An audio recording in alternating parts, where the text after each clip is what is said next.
Hi, hello, hey everybody, how are you? It is good to see you, and it is, oh my God, that's bright. It's good to be seen by you. I of course am the one and only Bill Sylvie, aka the Dungeon Delver, coming to you live, loud and clear on a Tuesday night. Everybody, how are you? I hope you're doing absolutely fabulous. Of course, that's me, Bill Sylvie. And that's you guys out there in TV land. Let's see who all's out there. We got Mike, Tim, get back in the green room. Great old ones. John Collins, Rear Admiral. Hello, hello, hello to you all. I hope you're having a wonderful evening. Tolemicus is out there. Welcome to the show that I do here, guys, that a decreasing number of you are aware of, but that's okay. We fight the good fight, and we'll give the middle finger to the robots trying to stop us from having AD&D fun. This is the last live stream you're going to see from me, probably until tomorrow night when I'm feet down in Lake Geneva. I will be leaving in the morning. I will be heading up to Egg Con, where I'm going to relax for let's see. We got Wednesday, Thursday, Friday, Saturday, Sunday. Yeah, 5 beautiful days there in rural Wisconsin. And it's going to be just a fine time of gaming and hanging out and having a lot of fun. David Montgomery, good to see you. Praxis Talio Garrow, haven't seen you in a hot minute. I hope you're well. Brad, no, the other one. Good to see you too. But anyway, we're going to be playing some AD&D here tonight in just a few minutes, and I hope you guys will want to stick around and watch that. And guys, if you haven't already done so, please click that subscribe button and click the bell icon for notifications and fight back against our AI overlords who don't want my content to be seen by the general population. Jorge, good to see you too. But anyway, so that's what's going on with me this week, and I am so busy. Now, if you're a regular subscriber to the channel, of course, you may have noticed, hey, did they completely mute notifications like for your YouTube shorts today? And they did not. I did not upload any. I spent the entire day preparing shorts and loading them into the YouTube scheduler. So they will start again tomorrow at the regular time, even as I am winging my way across the heartland of this great nation. You guys can sit back and enjoy some AD&D and TSR factual stuff. Won't that be fun? And then, like I said, I'll touch down in Lake Geneva sometime tomorrow afternoon. And once I get situated and get a few cold ones in me, we'll proceed apace, as Gary said. So that is what's going on with me. Now, as far as what's going on with you, if you like this video, would you please do me a favor and give it a thumbs up? That would be really cool. The thumb, not this one. Also, I want to remind you that tonight's show is brought to you by our merch that is linked in the description below there. We have an absolutely gorgeous set of merchandise with Tracy Lesch's design on it. Fantastic, guys. Believe it or not, as has been stated, winter is coming. Get yourself a Delver's Dungeon hoodie. Rep that brand. All right. Be out there on that first cool, crisp day of fall in literally just like 8 weeks and be like, yeah, this is the Delver's Dungeon. MSCH says, I would love to see you DM a Desert of Desolation series. Who knows? I'm not going to say no. Yeah, rep that Delver's brand. And of course, it's brought to you by Crumb, the character record organizational manager. Guys, when you're playing first edition Advanced Dungeons and Dragons, you might just have a situation where you need to make up characters fast. Okay. Or you've got beloved characters that are on crumbling pieces of that original TSR character sheet paper. You want to preserve those characters. You don't want to be handling those classic sheets. I filled this out at Gen Con 14 or something like that. Obviously, that's a treasure, right? Of course it is. Get Crom for your Windows 8, 8.1, 10 or 11, 32 or 64-bit PC and transpose that character right into Crom and let them begin a second life. But Bill, I hear you saying, is that all it's good for? No, of course not. You can generate brand new characters. You can level those characters up one whole level at a time if your DM is into that milestone leveling jazz, or you can add XP as our Lord Gygax intended to, and Crom will let you know when it's time to level that character up and won't let you add more XP. Buy them equipment, sell gems and jewelry, add custom items with custom weights of your own choosing to their inventory. Magic users and illusionists, guess what? They get a starting spell book generated by Crom using the first edition AD&D spell list. Play any 1E race, character, class combination that is book legal for the player's handbook. Use any of the 4 methods of character stat generation. I'm a big fan of method 3 myself these days. I used to be a 4-die 6-drop lowest arranged to taste. I think method 3 works the best.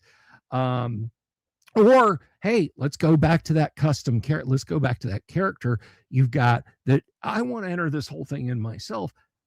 Crom has a 5th mode where you can manually enter their stats so you can make sure that that character moves across just fine. Celebrate your character's birthday. You can age them. You know how I talked about leveling? Let's say they did the horizontal mambo with a succubus or stumbled into a dead man's party, aka hanging out with a bunch of whites. Crom handles level drains, easy peasy, no problem. You got a half elf for a human who could possibly become a bard. Crom has all the mechanics for leveling up and into a bard. Change alignments, dual class if you have to, print or save to HTML.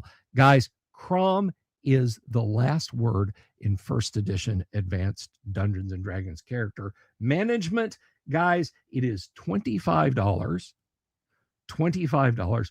Drop me an email down below and let's get you into a brand new 2026 Crom with the bucket leather seats, the 4 doors, the jumbo drink holders.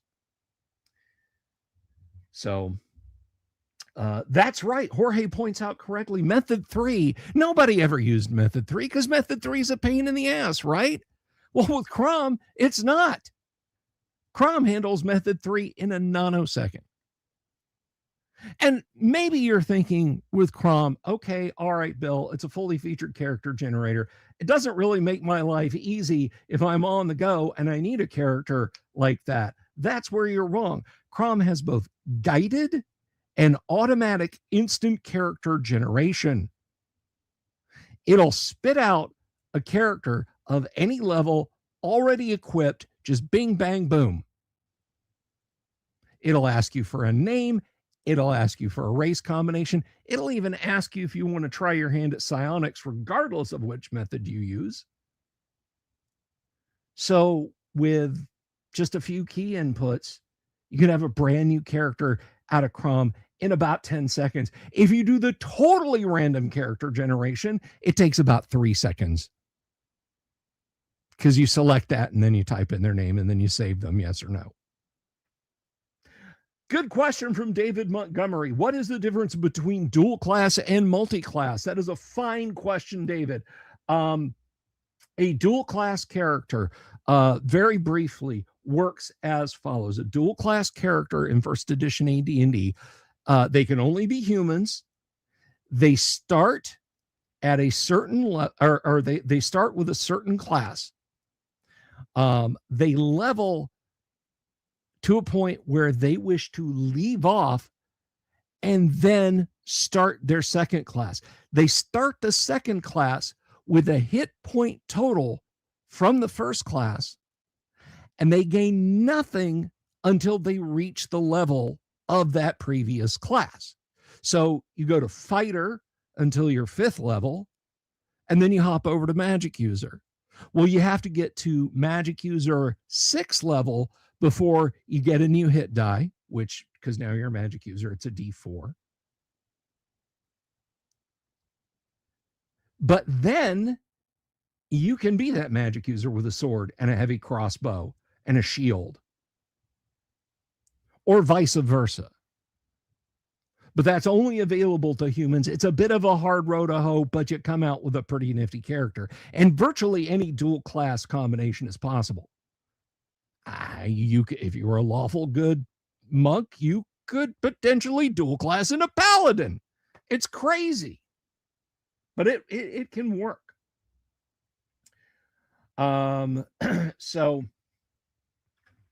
now a multi-class in AD&D, a multi-class is much simpler. You play a demi-human that's elf, dwarf, halfling, half-elf, half-orc, or gnome.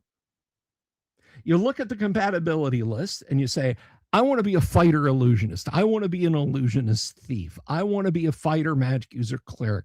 I want to be a fighter cleric, or a magic user thief, or whatever. As that character levels up, you divide the XP evenly over the two classes. So, and when you level, the hit dice that you get is divided by the number of classes. So let's go to the fighter magic user, and let's say you level in both. So you roll a D10 for fighter, a D4 for magic user, add those values together, divide by 2, dropping any fractions. So there it is. There it is. I hope that was clear. I hope that was clear. So there you go. All right, guys, I have flapped my gums enough. We're getting ready, but before we do, I do want to talk about something. When I say we're going to play D&D here on the show, one thing that I have always stuck to my guns on is that, where's my keyboard here? By the way, my DM screen is carefully packed away. It's going to Lake Geneva with me. But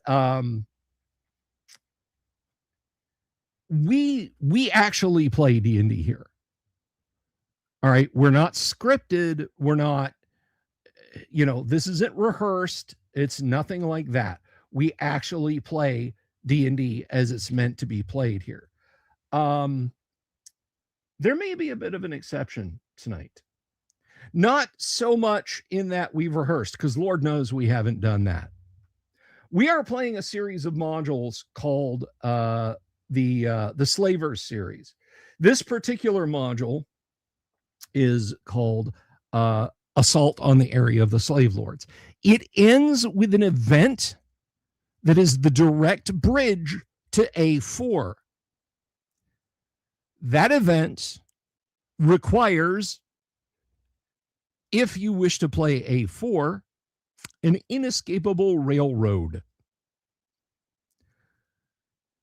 So, having discussed this with my players beforehand, they have decided to get on that railroad so we can get to A4, and A4 is a bit of a different adventure.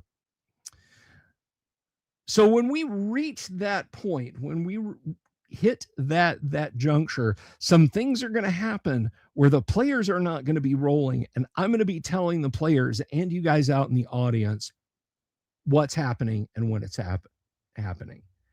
And they're not going to be rolling dice. It's going to seem, like I said, pretty set piece. But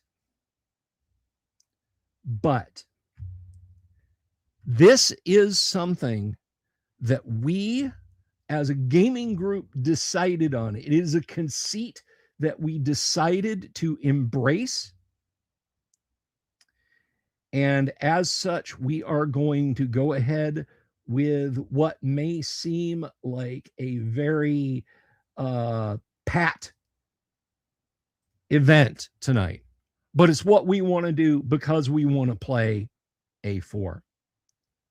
So this is the one time ever when you will see something like that happen here on this show, and it's because it is in the module. It is in the module as written.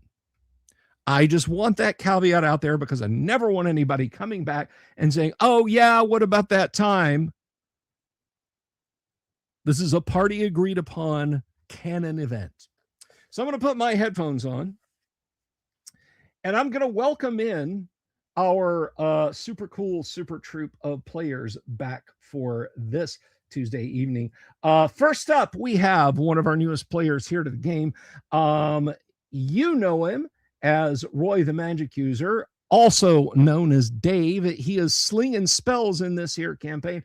Everybody put your hands together and say hello to Dave. Hello, Dave. Hey, everybody. Hey, Bill. How you doing, man? I'm doing all right. How about you? Good. Feeling pretty hot in Florida this week. Woo! It's a little toasty. It's a little toasty. I have sweat in places I didn't know I could sweat. Welcome to the barbecue, man. It's pretty. I love it down here. It's nice. Alrighty, and next up we have a fellow returning back to us again. It's always a lot of fun to have him around. He's been here through a few turns of campaigns. Everybody, please welcome. Oh, and by the way, you can find him on YouTube at Timothy M. Holt, where he talks about too much stuff to even describe in a single breath. Everybody, welcome Timothy M. Holt as Berkowitz the Fighter. Tim. I caught him asleep at the switch. All right, we'll get right back to you, Tim. And of course, speaking of people out here on YouTube whose presence we appreciate the most, everybody, please put your hands together for a guy. You can find him here on YouTube where he holds forth on matters most important about Rollmaster and First Edition AD&D. Everybody, please welcome Great Old Ones. You can find him at Great Old Ones channel here on YouTube as Falderant the Ranger. Good evening, sir. Good evening, Mr. Dungeon Delver, sir. How are you? This is just a check. Can you hear me now? I didn't mean to interrupt. Yeah, we got you. Hey. There's Timbo. Fantastic. He's present. Yeah. Yes, and Bill was serious. Crom is first edition because he won't let you generate a Kender. That's right. Cut dang right. Yeah. In fact, the program will crash your PC and email your resignation letter to your boss if you try and generate a Kender with it. I'm just kidding about that. That will no, please have it do that. Yes, thank you. Have it do that. All right. And speaking of people who are people around here on YouTube, this next gentleman you can find, he has got a great forum for talking about comic books, art, all kinds of cool stuff, media stuff. He is 1/3 of the Nerd Council of Doom here on YouTube, where you can find myself, himself, and Dungeon Minister talking about how we plan on taking over your pop culture sensibilities. And you can find him at Yang Yan Zhao 4 here on YouTube. Everybody, please welcome Yang Yan Zhao as Fingers the Thief. Evening. Good evening. Looking forward to that critical role treatment. Hey. All right, and next up,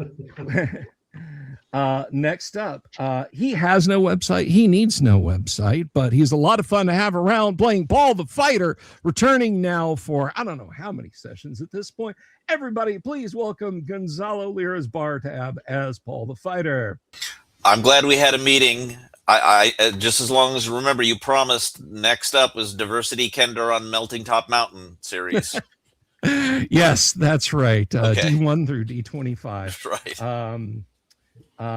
And of course, we can't forget B2, keep on the barista land. And last and absolutely not least, speaking of YouTube channels, you need to be subscribed to. I absolutely positively please direct your attention over to this young man's channel. You can find him at DN Disability here on YouTube. Do you want medieval history? Do you want TTRPG talk. Do you look for some insights into playing TTRPGs as someone with a disability? Then have I got the channel for you. Check out at D and Disability here on YouTube. But now in the studio, we have the man himself, Thane Kyle, playing Holder, the cleric. Greetings, Woody. sir. I just had my first TTRPG and disability paper published. It's coming out next year. Congratulations, man. That is fantastic. Links when it is available for us plebeians to see, please. Or if it is now. But anyway, so last week. It is not, but my master's thesis is. So you can go and read that. Excellent. Drop me some links. I will sprinkle them around the social media sphere. Last week, the party had pursued their quarry deep into the caves beneath the city of Suderham. You had slogged through devious traps. You had fought fierce monsters and found yourselves in a strange underground cavernous swamp. Coming there to the near end of Paul, you fought a dreaded shambling mound. Just by the skin of your teeth were you able to defeat that dreaded beast, and you find yourselves standing in the mire, water dripping from all of you, Crinnet tearing leeches from her skin, and you've got you've got what scant treasure ? Lay in the nest of this thing as it burst forth. What do you wish to do, adventurers? Heal up. Who's hurt the worst? You are. No, actually, I mean hit point wise, I'm at 32. Oh, okay. You were just close to death. It just kills you over time. It doesn't necessarily repeat damage, I guess. So yeah, it was essentially suffocating you, just kind of holding you into its. But I mean, once everybody else gets healed up to more than 60%, I'll happily take some. I got Probably clobbered pretty good. Yeah, it's probably fingers. Yeah. He's down to 3. Fingers. I've got 8. I'm going to go Roy didn't ahead take and any dump damage. 2 cure light wounds. I'm going to dump 2 cure light wounds on the fingers and 1 on the Falderanth. I think, does that sound fair? Sure. Is that I got the name right? Yes. Was that? He was at 3. Yes. Okay. Fingers. I'm just identifying by people's voices. That's all. All right. The 2 on the thief. That's not bad. 13. Oh, nice. All right. And then the 1 on Falderanth. No. Sorry, I tried. Here's what it is. That's got me gassed out.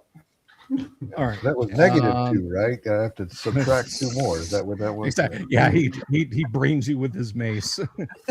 He's gonna bash those wounds closed.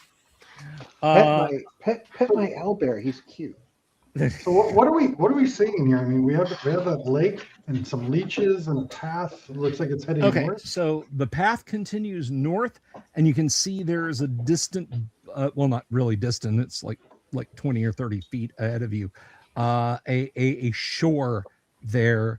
And you guys have cast enough light in here with light coins being dropped in the water and the luminous fungus and everything like that. There is, let's see, let me look at the map so I am correctly describing. Yeah, so that's here. So yeah, about 40 feet, and there is a massive 30-foot wide opening on the north edge of the shore there that looks like it goes in some distance. And you can tell even from here, even from about 60 feet away from it, that it is worked stone at that point, the opening. Fingers, can you see something in the nest there?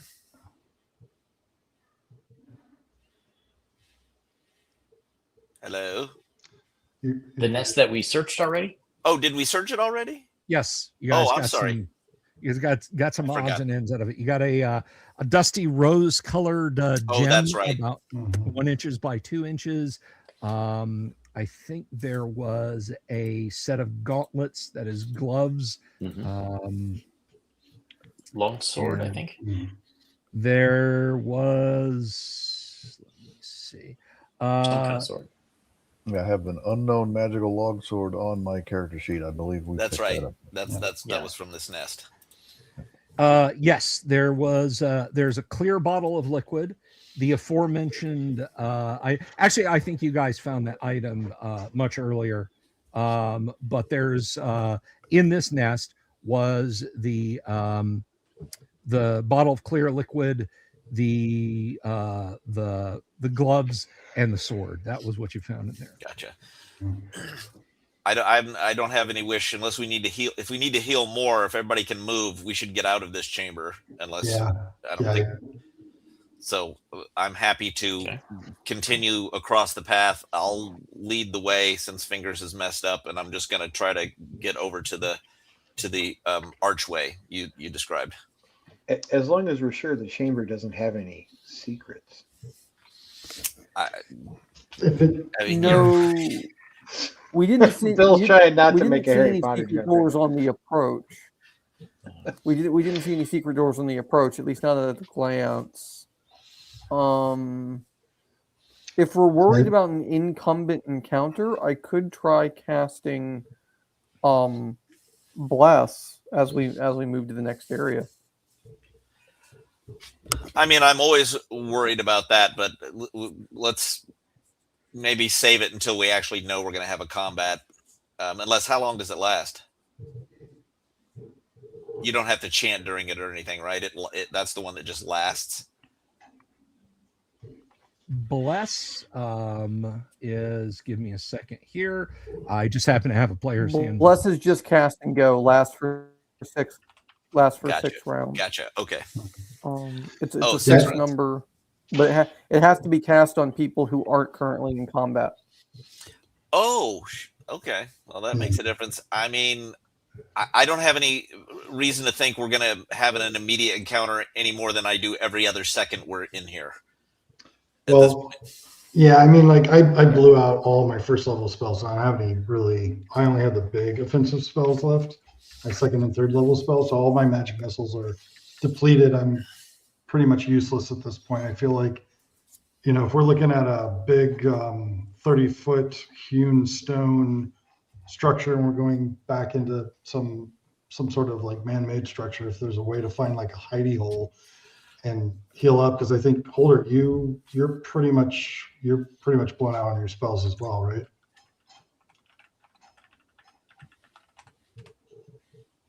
I'm not blown out, but one of the things we could do is if we did rest for like 4 hours, that would get our first and second level spells back, which would mean 3 more cure light wounds for me, a command for me, a chant for me. But I still have other stuff. I still have like silence and hold person and stuff like that. I still can cast I, You have I sticks only- and snakes, right? Is that cantrip? It's ones that were all blown out. Yeah, all I've got left is fireball, so I'm just warning you guys now. That's my only thing I can do. So Run! roll the dice, boys. Let's get out of here. Let's see if we can find somewhere to hold up for a little while and see if we can get some rest. Well, this swamp seems to be relatively safe. We've destroyed the monster that's in it. So Yeah, so yeah. you want to stay in here? we know this room. We don't know what's coming up next. That's the only There's issue. leeches in the water. Okay, I mean, you're the ranger. If you say this is where you want to try to heal up, I'm fine with that. Paul is, we should stay as far away from the water as we can. And leeches are just a source of protein. So yes, as are we. well, yeah, but still. Leech back on the menu, boys. Where there are small leeches, there can sometimes be larger versions of leeches. I would have figured they would have manifested themselves by now. Okay. I feel like we're okay to continue. It's just like the spells are low. So if we continue, it's mostly melee. And then, if we can just find a room or something that we can spike and rest for 4 hours, we'd be pretty good. But, what do you think, Falderin? He wants to stay here. I'm just saying, we just know this room. We can press on and see if we can find a dry spot. But we're in a tight spot if we get into a fight. Can Real we? tight spot. We're in a tight spot here, boys. A tight spot. I don't like Dapper Dan. I don't like Fop. I'm a Dapper Dan man. It's a geographical holiday. 2 weeks from everywhere. He's bona fide. He's got prospects. Sorry. No, that's okay. It's hard. It's an incredibly quotable film. I really do. You got like 9 movie quotes in a row going here. Come on. Well, let's go to the next room and get slaughtered, and we can just pull out our copies of Crom. Yeah. Shut up, the both of you. Let's just move away from the water. How far away can we get from the water yet be near the workstone opening, so that we're still in here, but not right up on the water, but not into the next area? That is a fine question, a perfectly cromulent question, as the case may be. It does embiggen my role in this campaign. It does. It on that same token, is there a door we can just shoot a fireball through and then stay outside while it just melts whatever's in there? Well, there's always doors you can shoot fireball through, Tim. But in this case, if you continue north, it looks like if you continue north, the far shore in front of the opening juts out into the water past the opening like 15 or 20 feet. It's a pretty, and then probably 40 or 50 feet wide. So that shore is pretty sure. Okay. We have plenty of space between us and the water without going into the next room then. Mm-hmm. All right. I'm going to head over to that area and, try to get everybody to come over with me, and we can kind of take a look at this. Satisfies it's out of the way. It's not by the water, but we're not in the next room yet. I trust the Ranger's instincts. Let's see if we can get some rest here. I don't need to rest.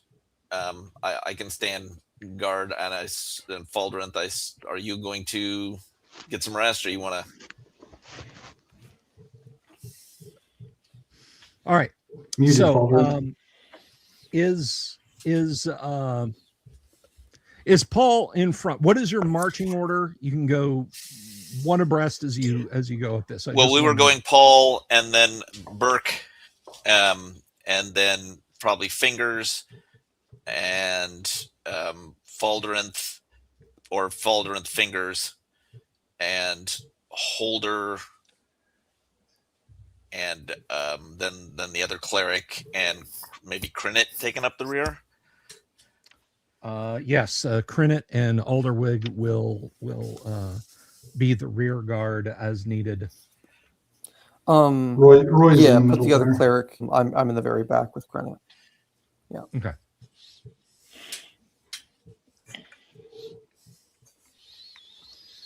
All right, so you are moving along there, and so let's see. I think we're going to be all right. And please remind me, what is Paul's dexterity? Paul's dexterity is 14. Rejected title for the second Beastie Boys album, by the way. All right, so you are surprised for a round as two huge constrictor snakes come right out of holes in the ground, just as the beach starts to widen out there. Fortunately, they do not manage to hit you as they coil around you. That is what they wished to do in the round. So let's go ahead. We'll start just right down the list there. Is Roy going to fireball? Yes, I'm gonna hit Paul with fireball. Hopefully, hitting the snakes. No, I'm just gonna hang back and stay on the trail while I watch this play out. Tim, Burke is right behind your fearless leader, Paul. What is Berkowitz going to do? Attack. All right. How about Falderin? If I can get a sword blow in edgewise, I will do the same. All right. I'll do my best not to hit Paul. Are we officially out into open area yet where we can spread out around these things, or? Yes. Okay. Oh, sounds good. Yeah. So I think Crinit for sure will probably charge in at this point too. She will. How about Fingers? I think he will go invisible and try to get around them. All right. And then Paul, what are you doing? Paul is going to, so I was surprised and they're right up on me. So there can be no charge, right? Correct. Okay. So I'm just going to pick one and slay it. Does Holder have the opposite of sticks to snakes memory? I cast snakes to sticks. So what is I will be what Holder's casting gonna- Bless, I think, on the party. Bless. Okay. Crinit and Yeah, I'm gonna Bless. Alderweg. Okay. Clinic and Alderweg will stand by to help them what needs help. Let's go ahead and roll initiative. And Dave, go ahead and roll a d6 for the party, please. Yes, sir. I am getting a 5. So once again, we have giant snake lunging at. Oh, geez. All right. So you are wrapped up and constricted. Let's see what that means. Johnny, tell him what that means. So snake. Wait, they both hit me or? No, that Okay. was just the first one. Okay. All right. So giant constrictor.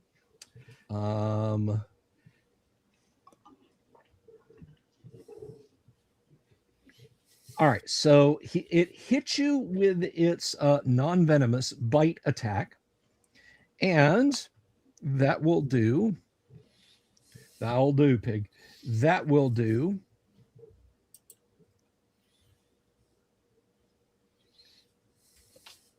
One point of damage, and it is now attempting to coil around you, and it does so. And there it does excuse me, 8d4. Oof. Try that again. Then it coils around you and inflicts 6 points of damage. Crunch. The next one lunges at Berkowitz.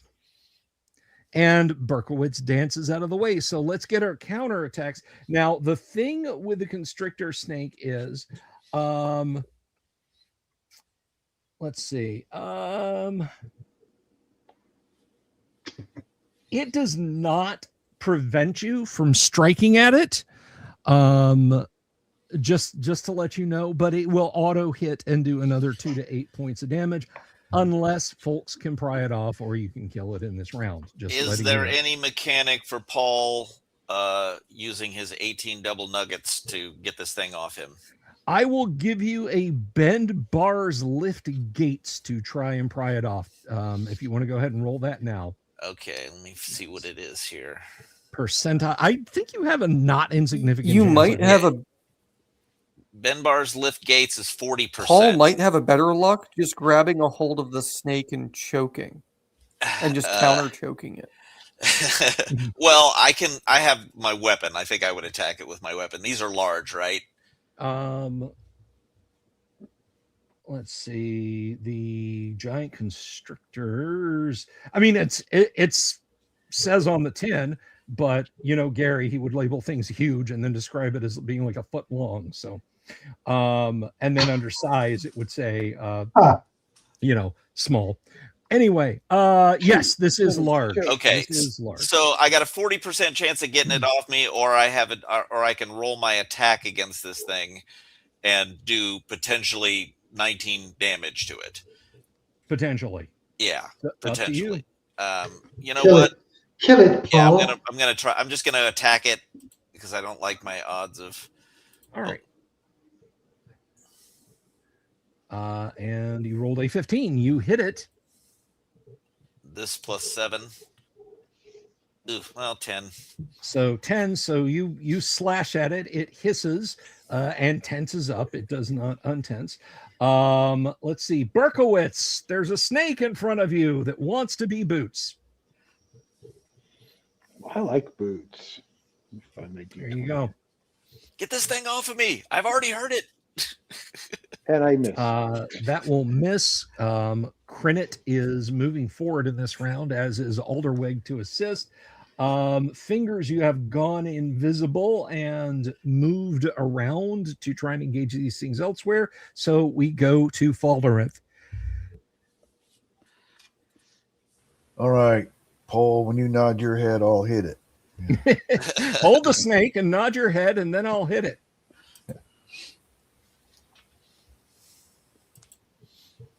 Hey, not terrible for me. All right. No mods. 11. Let's see.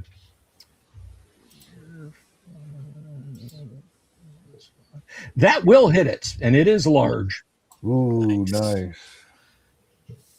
Where's my D12 at? There it is.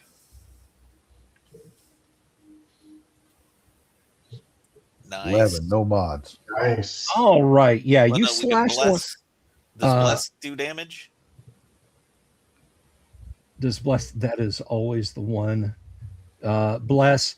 No, it just Plus 1 adds to a bonus attacks to hit. and saves. Okay, Right. gotcha.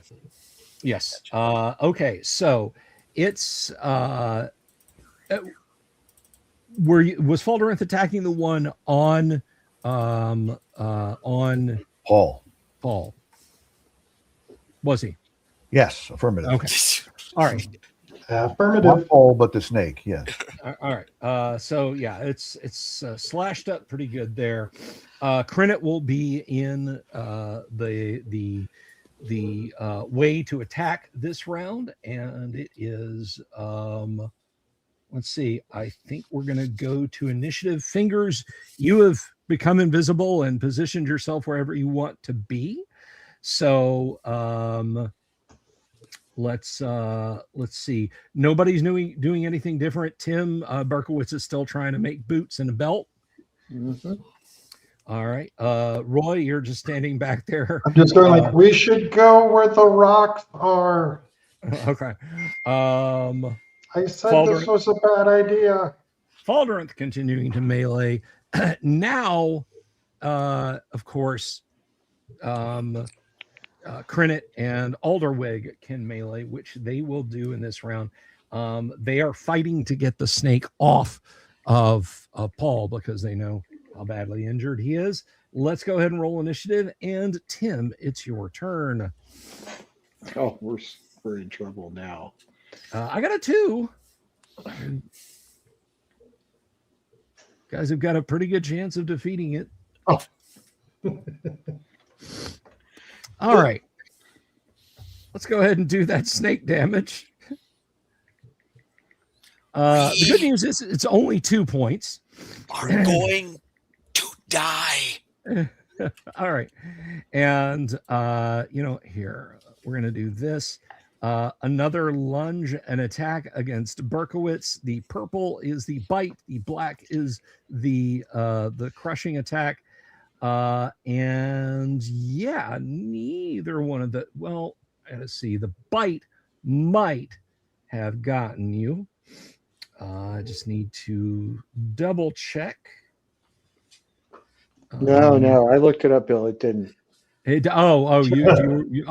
That's, Tim on top of it. What is Berkowitz armor class, please? Negative. I don't know. Hang on a second.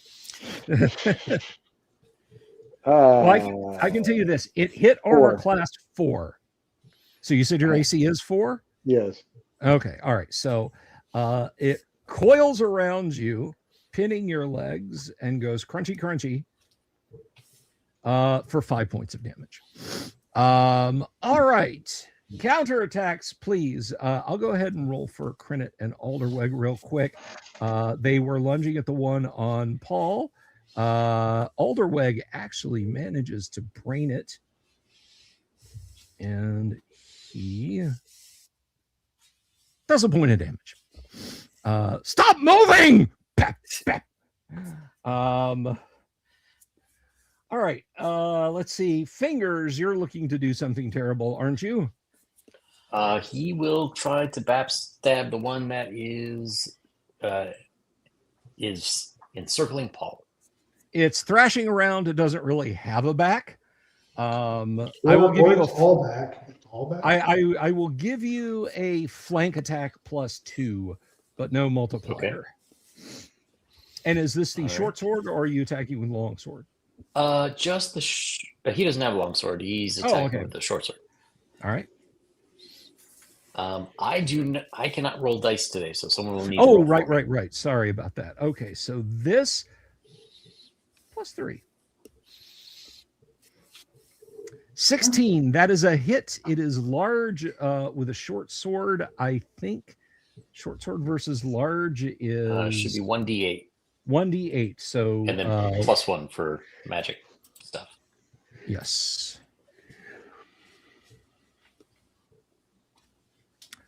All right, so that's another 3 points of damage. You slash it 4, and you are now visible. Let's see. Next up is Tim. Go ahead, do something. All right, let's roll and see if I actually hit something this time. All right. And I'm guessing you're hacking at the one that is currently wrapping itself up your legs. Yeah, that would probably be my best bet there. All right. Nice. A 20 solid hit. Roll your damage, sir. Large creature, Okay. so large have creature damage. I have a bastard sword, so Ooh, D10. that is. All right, so 4. Actually, bastard sword. Hang on.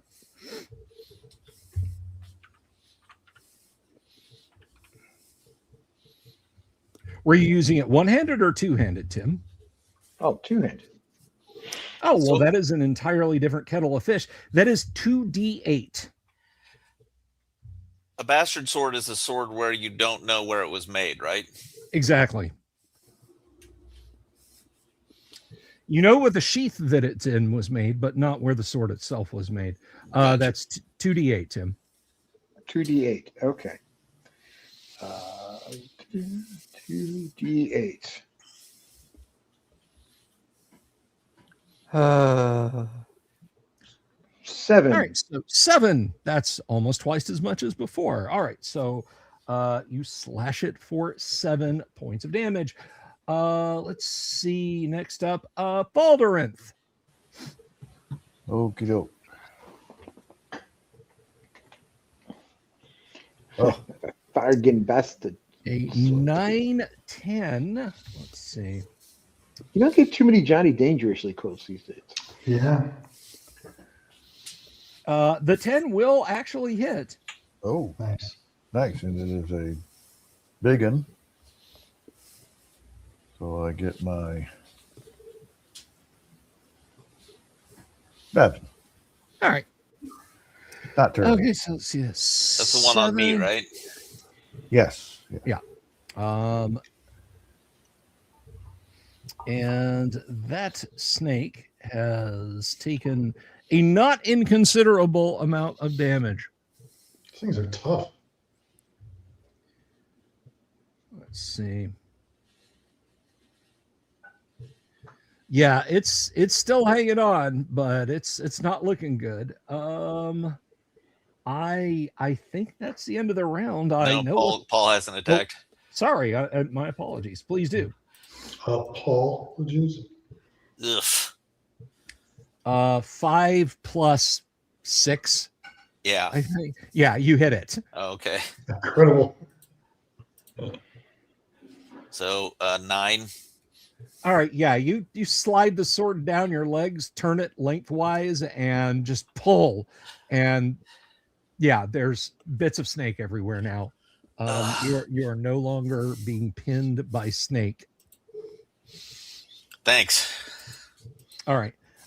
You look over, and there's, of course, your new ally Berkowitz is being wrapped up by one as well. Okay, It's a new round. I'm guessing everybody's going to snake pile the dog pile the snake. Anyone doing anything differently? Fingers is going back invisible.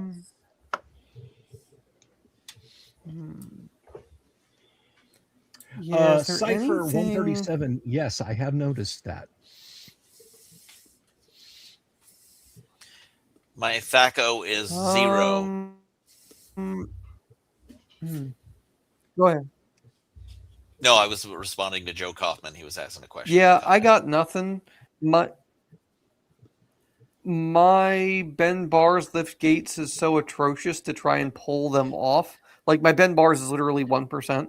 So I'm just gonna stand in the back and cheer. Go team. All right. Let's go ahead and roll initiative because I know what the snake's going to try and do. And I think we are over to Great Old Ones. Please roll initiative. Snake's gonna get eaten. Yay! You only had to beat a 1, and you rolled a 2, and that's all I This ask is me you. rolling dice. There's a good That's chance really it would have good. been another Even one. when you win, it sucks. He just All right. sucks more this time. Let's start with a man of the hour who's currently under attack. Tim, have Berkowitz do something. It's getting tight in here. Well, Berkowitz decided to do that, and that was not very effective. Okay, let's. How about Falderanth then? All right. Anybody tell these snakes that chokeholds are illegal now? There you Bam. Hey, I'm That on is a roll hit. tonight. go. Yeah. Twok. Eh, All right. Well, I mean, hey, damage is damage. better than 0. All right. Does Fingers wish to pivot and attack? So let me. The one that is not around Paul. Does that have a back with which he could stab? No, it's a snake. Snakes have backs. Yeah, but unfortunately, it's the very point of their tail. It's just like it's a very like a 2 millimeter by 2 millimeter spot. That's really All right. difficult. Then yeah, he will side stab the right. the one on Paul. No, There you go. mine's dead. Oh, then the other one. Yes. I knew what he meant.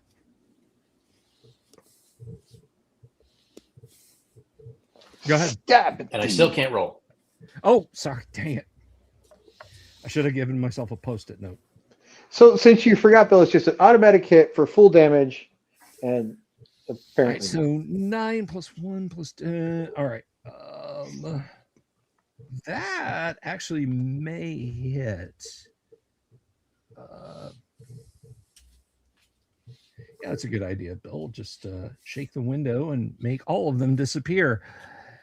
All right, so thieves, let's see, 9, 10.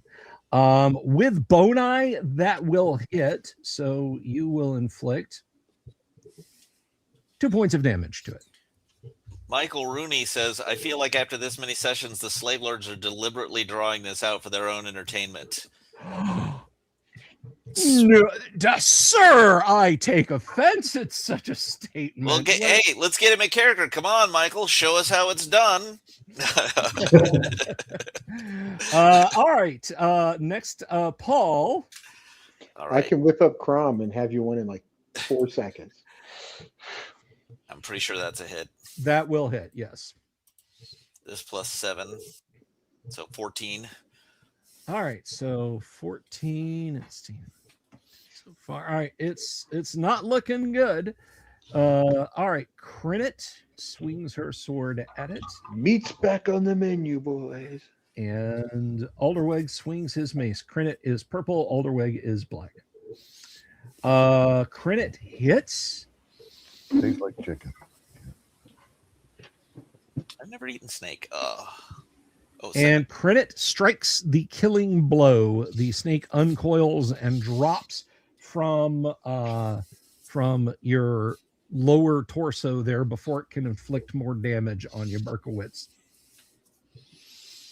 You all right, Burke? Okay. I help him up. All right. On this shore, this strange shore, there is nothing else hostile that you can see. There's the 30-foot wide opening, which now that you're on this side, you can see it goes in 10 feet. And then there is a hallway on its right-hand side or its eastern side that is 10 feet wide. So you have this whole, like I said, it's about 20 feet shore to opening and about 50 feet wide of sandy, rocky shore here. The sand will be softer to, we'll rest just outside this big archway so that we can hear anything coming that way. But we'll do it on the sand so we can keep an eye on this whole lake area, and it'll be softer than dungeon floors. So it goes in like 20 feet and then just turns right, and it's a 10-foot wide passage. Is that right? So it kind of Yes. stops. Okay, cool. Should we have Fingers take a look at it before we settle down? Yes. Fingers, would you mind taking a look down that little elbow? All right, I'll go in there. So he'll go invisible. All right. Gonna search for traps in that 10-foot area. Okay. And when he gets to the corner, he has a pocket mirror. So he's gonna take out the pocket mirror while he's still invisible and check around that corner. You use gum and put it on the end of your short sword and then go around the corner. If I had only thought to bring gum. Enough gum for the rest of us too. Can you use an invisible mirror? No. Damn it, Paul. I'm just Okay. Did Okay. Did you want to remind Bill of the homework we forgot to? Looking down the hallway. Does an invisible Person see themselves? Sorry, guys. he's lagging again, I want to say. I think he was going to say, does an invisible person, can they see themselves? No, sorry. I was stopping the thought because Bill was moving on. Oh, No, okay. I was going to ask, does an invisible reflection reflect invisible light? Yes. Like, All right. does so, mirror looking down the Oh, hallway, I'm going to argue the physics of that still one. reflect later. light? Slowly. Anyway. The long corridor is well lit by many small oil lamps set into the wall. After about 100 feet, the hallway that you're looking down dead ends. Okay, he'll go back Fully to the others. safe. Go back to the others and say, "All right, guys, it seems like some BS coming up. It's the end of the dungeon. It's a very Let's long go home." hallway that's well lit for no apparent reason, and it dead ends after You- about 100 feet. Is the Yes. middle of the hallway warm at all? Well, Seems one like less another- thing to How do worry you about go in while we there? rest. No, I know. It seems like another hellhound hallway to me. I'm guessing No. pit trap. It's probably all of those things. There'll be a gelatinous cube, some hellhounds in the wall. It's the level exit. There's just a line def at like the 50-foot mark. You cross it, and it just loads the next module. Ah, But this is open world. Continue. Elf needs food. All right, let's take a 4-hour rest. Now that we've cleared out the snakes out of this area. Snake. Paul is not going to rest, but he will accept healing when it is available. We Alright, can so- eat snake, you know. yes. Tastes like chicken. Delicious. I don't see any reason not to. I mean, unless these things are poisonous, then they just didn't poison us. They're not. And, Well, and And even then, is- yeah, I mean, Snakes as long would as be you're not venomous, eating the not poison. glands. Yeah. But yeah, if you guys give Crinit an excuse, she will start prepping snake to eat. Oh, Wow. How big are these things, by the way? I mean, they went all the way around. Paul, They're right? they're giant. They're D&D style giant constrictor snakes. So, assuming you bother to put them back together to measure them, let's see, they are, 8 feet. yeah, these are like 12-foot snakes. Yeah, it's a Big. lot of good cooking there. Yep. Yeah. Figure All around. right, I'm going to sleep. All right. Paul will stand guard. Okay. Yeah, if it's only 4 hours, fingers will too. Crinit and well, Crinit doesn't, but Alderwig lies down on the shingle, his head in the direction of the opening so he can hear, and almost immediately falls asleep, prayer beads in hand. Is anyone else resting right now? Sure. Well, if we're not needed on watch, we can rest, right? So I Yeah. mean, we should. I mean, I People can- should rest. Yeah. I can keep watch. That's fine. Holder is, I'm sure, resting. Although I'm not hearing him say it. But Michael Yeah. Rooney says, I didn't have Grill Giant Anaconda before end of dungeon on my A3 bingo card. It's an eclectic group. They'll do things like this. It's so tasty. I haven't eaten constrictor before. I've eaten pit viper, but not constrictor. Yeah. that's because you're playing checkers, not bingo. Yes. I wouldn't do that if I were you, Dave. That is a pretty good idea. ECB ST6 bingo card would be fun for these sessions. You should. Yeah, I should do that. I should you make should- a bingo card. you should make an AD&D Tuesday night or Yeah. for Like- whatever, bingo card. What's Have you ever- that?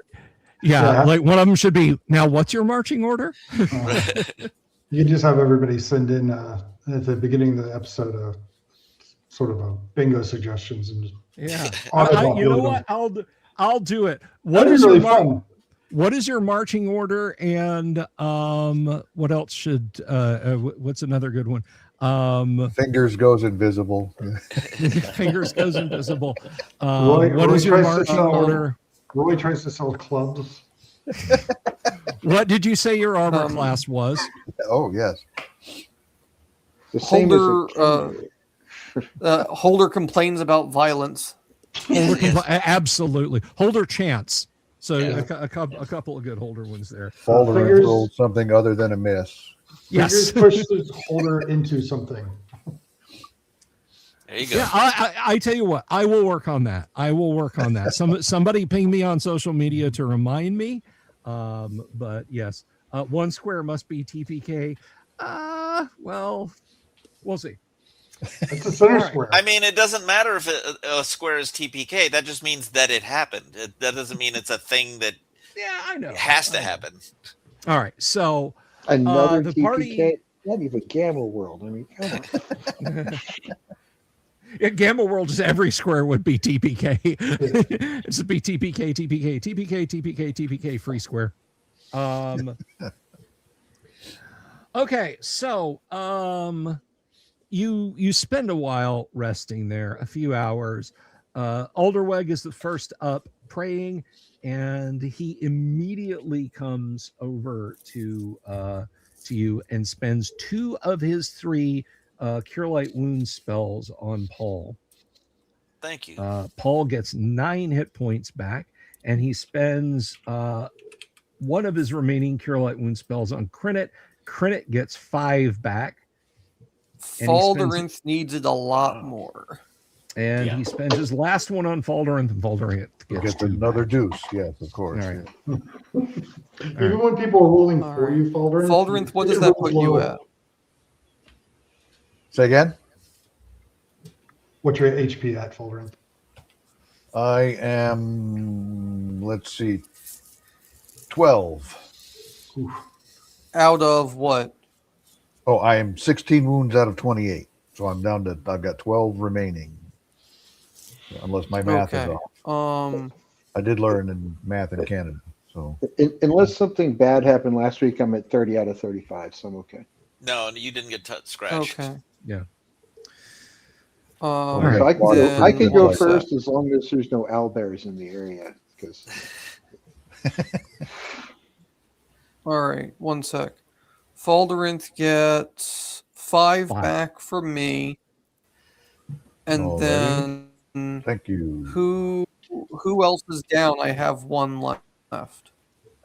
Fingers is 16 to 32. Yeah, I think Okay, Fingers then can I'll use. give. Yeah, I'll give Fingers the other one, and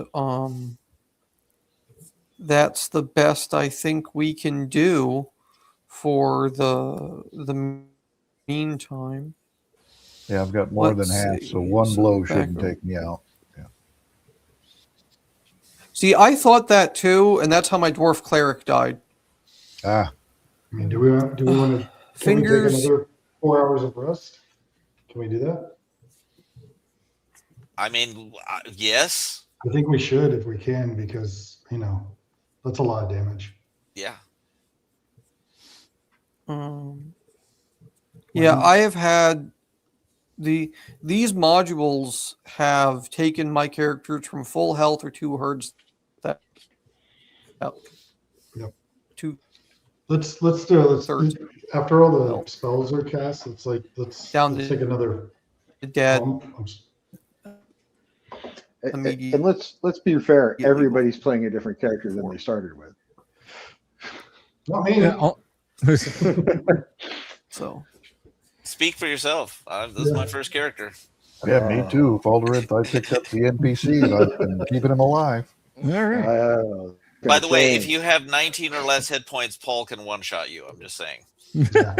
So we're gonna rest another 4 Yeah, hours. but Paul should be so- swinging at the enemy, not at his I party understand members. that. I'm Right. just telling you what could happen in a universe. Ah, Hey, Fingers, you want to take another peek down that hallway, see if anything's changed in the last 4 hours, just to be double sure. All right. Fingers will do that. Thanks, The buddy. The hallway, having not changed, remains the same. Nice. That's still BS. All right. Credit suggests, listen, if we're going to rest here, maybe we should find out what that bottle of liquid is. I mean, if it's just a cordial that some poor soul was carrying, then we should at least enjoy ourselves. And if it's something that might help us, we should use it. yeah, maybe it's a potion of courage. Yeah. Who's the hope is that it's Healing. Who's still the worst off? Fingers is at 18. What are you at, Faldorinth? I've got 11 wounds out of 28. So I'm at 17 hit points. Paul's at Oh. 31 out of 52. So All right. Credit will sample it. She asks for the vial. Does anyone not give it to her? I wouldn't That's care. cool. What's her resistance to poison, or what's her saving throw against poison? As fighter 5? Does it smell poisony? No, it smells floral and faintly sweet. Oh, Ooh, that's definitely It's poison. Zima, that's what it is. Yeah. Bartles and James. Instant. Ugh. Mad Dog Fingers 2020. will just Fingers will take it from her. He'll, dip his finger in and lick it. All right. The split chapped lip, where you got popped by a monster a week ago, or whatever, and had a bit of a bruise, and that lie bump you had on your tongue from eating too many The candied sore on your citrus, mouth? that all vanishes. Oh my God, guys, it's chapstick. It's a potion of extra healing. Oh, nice. Wow. Yeah, nice. yeah. So Extra. 3d8 plus 3 to whosoever consumes it in a single go, or 1d8 for 3 drafts. I'd say split it up. Or, we're going to rest. I mean, do we want to just save it? I think the dungeon master wants us to drink the potion. It's up to you guys. I'm just letting you know. I know. I'm just. I feel like we're in a spot where we can get some rest, cast a few more spells. I don't disagree with that at all. Yeah. Okay. All right. So let's hold on to it then. All right, Crinit? And then you guys agree? We'll use it when we absolutely have to. Because we'll have spells here in 4 hours, hopefully. If something comes along while we're resting here is the only concern. Yeah, I'm going to stay up. I'm going to stay up for this one and let the clerics rest. So I'll stay up with you on watch. All right. Perfect. Yeah. So yeah, Crinit is in good shape and she's fine with the party's decisions. She will take the watch on this 4 hour rest. All righty. During the rest, Fingers would like to check out that gem that we found last week. Okay, that gem is a triangular prism shaped gem. It is a dusty rose color, and it is about 1 inch long by 2 inches. It is semi-opaque. Has a bit of weight to it in your hand, but you're not. Thank you for the dramatic guitar riff there. But it's you can't really tell what it is holding it there in your hand. If it does anything, you don't know. It just looks interesting. As a pilferer of fine gems everywhere, would he maybe have some idea of what this might be? That's the interesting thing. It is an extremely bizarre cut that would not fit on something. It wouldn't like prongs on a piece of jewelry would have to fit it strangely. And while it's nice to look at, it doesn't precisely exhibit the qualities of, I want to put a piece of gemstone this large on display. So it's a bit of a head scratcher. Guys, I think it's magical. You're welcome to take a look, Roy. Do we have a pearl, goldfish? We have a whole pond. Pond. Is there any? Roy wades out into the leech-infested waters looking for a goldfish. Actually, I don't. Okay. Well, Fingers will put it away then. Okay. Well, you have that. You have the chainmail, and you have a couple of swords, and the potion which you've identified. Gillette in this ooze says north of the Rockies.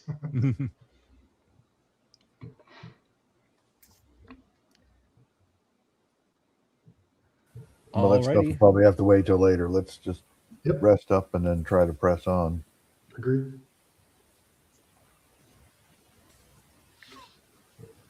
Oop, we lost somebody. Oh, We lost Holder. He's been having. yep, admin connection issues. Yeah, he's on vacation, I think. And yet he still showed up for the game. I thought that Commend him for that. What's that supposed to mean? That's some kind of crack? we lost Yang also. Oh no! What? I'm here. What are you talking about? Oh, you're there. Okay, what's? Oh no, we lost Tim. Oh yeah, it's we lost him. I hear a lot of beeps and boops on the Discord server right now. Hang on a second. Looks like Holder's out, and Tim just got dumped. Oh, Tim's back. All right. Hello, Tim's Tim. back. Okay. Yeah. Hello. Hello. I'm in the back. All right. So, your good cleric will, well, both of your clerics are good, but he will cast healing on anyone else who needs it. I think Paul was in need, was he not? Yes, I could use some healing. All right. He needed to heal back up to 200 health points. He gives you 4 All right. fingers. How's fingers doing? I think Faldorinth needs it more, but Fingers is Faldorinth not great. gets 7. Ooh, nice. Nice. Where does that put Faldorinth at? Puts Folderant at 24. 4. So perfect. All right. So we've been resting so long. Berkowitz is probably at Acceptable. 31 out of 35 now. So Yeah. All right. But what is Berkowitz at? You said 31 out of 35? yeah, Okay. All right. He kind of looks you up and down and says, "You'll be fine." walk it All off, right. rub some dirt on it. What do you, All what do you right, have? What do you have now, adventurers. fingers? 18 out of 32. Oh, Is there fingers, another yeah. one left for fingers? Yeah. The purple is from Holder, and the black one is coming from Alderweg. 6 total. Okay. All right. Alderweg. Lower than average, but I feel better. Alderweg gives you another 7. nice. There we go. Sorry, who did he give that one to? To fingers. Fingers. Oh, You got well, 13 Fingers in is good total. now. All right. Great. Not likely to get one-shotted then, so we can move on. Yeah. Okay. Well, as far as moving on, there's the hallway Yeah. to your right. Fingers checking for traps. Holder and I will look for secret doors. Okay. Yep. Purple Paul. is going to be. I'm sorry. Go ahead. No, I was just going to say Paul is just prepared for anything that's going to jump out. Roy is not. He's wandering around aimlessly, studying the rocks. Should not have made those. There we go. Okay. Both Faldorinth and Holder notice immediately when you come to the end of the hall. Hello, Kabuki. Good to see you. When you get to the end of the hall, there is a concealed door. It's very easy to spot. Right at the end of the hall, there is a torch crescent. You can see there's kind of a bit of the wall. The surface of the stone has been abraded almost in a perfect semicircle. All righty, there we go. Fingers, you're up. Yeah. So it's, All it's at the direct. It's on the where the hallway terminates. It's on the. Yes, on the east end. And there's no heli hounds hopping out. No, there's no heli hounds popping out. Okay, because I did not. We haven't touched the torch sconce yet. Don't count it out. Yeah, so Fingers will check it, the door, the sconce for traps. All right. Roy doesn't particularly like long hallways with interesting mechanics in it, so he's going to kind of hang back in the area before it turns off. He's just going to hang back All right. a little bit. Would you like some clotted cream, butter, and jam for that sconce? Okay. Nothing on the door, and I should have rolled that in the. Nothing on the sconce. Okay. Well, it seems like it's okay, guys. Cool. Let's get ready to push on. Paul should probably take the lead through the door. It's not locked or anything, right? No, it's not. And again, it's a 10-foot wide hallway. All of you can go, or you can go by ranks. Okay. If that's the case, then yeah, let's put myself, Burke, and Crenid up front, Okay. and then let's have what's the cleric's name again? I'm sorry, I'm blanking on not Holder, but Alderwick? Alderweg in the second rank with Fingers and Faldorinth, and then have Holder and Dave taking up the rear. Sounds good. Okay. All right. Who is opening the door? Paul will. Go ahead and roll a d6, please. Did it? That will do it. The door opens into a great room, 70 feet by 70 feet by 40 feet high, lit by large torches set in wall sconces. There are 9 large throne-like chairs in a semicircle facing the concealed door that you just came through. A large iron staircase spirals upwards in the southwest part of the room. Every odd-numbered chair is occupied, 5 in all. Seated there are 5 large, dangerous-looking men wearing many jewels and fine robes, and for some, the glint of concealed armor can be seen. Now we come to the point where, again, we as players, I as the dungeon master, have agreed that we will continue to A4. Perhaps as a special episode, we can do the non-tournament ending of this module after the conclusion of this to see how this would turn out. Kind of like Clue, but it could have happened like this. Although the men are clearly laughing, no sound can be heard coming from the room. As the party observes this scene, the man sitting in the central throne gestures, a fighter type with a black eye patch, gestures to an unseen henchman. Suddenly, a wall of stone drops 20 feet down the corridor, blocking any hope of retreat. As you struggle to win free of this trap, a small panel in the ceiling opens and a vial of fluid is hurled against the floor. It shatters, releasing a thick green gas as the opening in the ceiling is hastily closed. Slowly, one by one, you fall to the ground unconscious, prisoners of the slave lords. I hold my breath and fireball. You can't. You're already unconscious. You can't hold your breath. Fireball. Fire. Being that Fingers is a halfling, would he have an extra second or two before passing out? What would Fingers like to do in his second or two before passing out? Cast fireball. He will take. Yeah. He will take the gold ring that he wears on his left hand. Oh no! He will swallow it, and then he will flip the birds to the guy in the eye patch. Okay. Do they see him swallow it? Because I don't think you want that inside your body. Let's see. What is your pickpocket roll there, Fingers? It is 65. Okay. If they saw it, they make no indication that they did. It is that Half-Life apprehension level, it's like, we got him.